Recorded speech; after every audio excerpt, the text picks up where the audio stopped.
Setting ઉતારી અને આ બધું જે પ્લાસ્ટિક જે છે એ બધું કાઢવા માંગે છે, પરંતુ અમને અંદર જવાની પરમિશન નથી આલતા. અમને કહે છે કે અમારા માણસો કરશે, પણ અમે આ બીજી અમારી ઇવેન્ટ છે એમના માણસો દ્વારા બી આ તળાવમાંથી કોઈ સાફ સફાઈ કરવામાં આવતી નથી.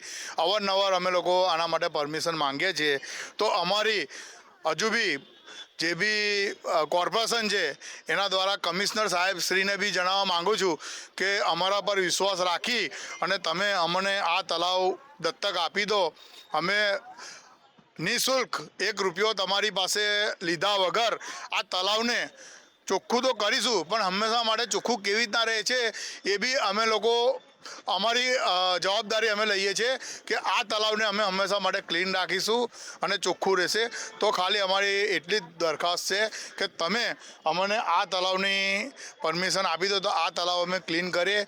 પછી વડોદરાના જેટલા બી તળાવો છે એ બધા આ તળાવ ક્લીન કર્યા પછી બધા જ અમે લોકો ચોખ્ખા કેવી રીતના રહે ને શું કરવાનું એનું આયોજન અમારી પાસે છે. તો બસ અમને આટલી પરમિશન આપી દો તમે, આટલી જ દરખાસ્ત છે અમને.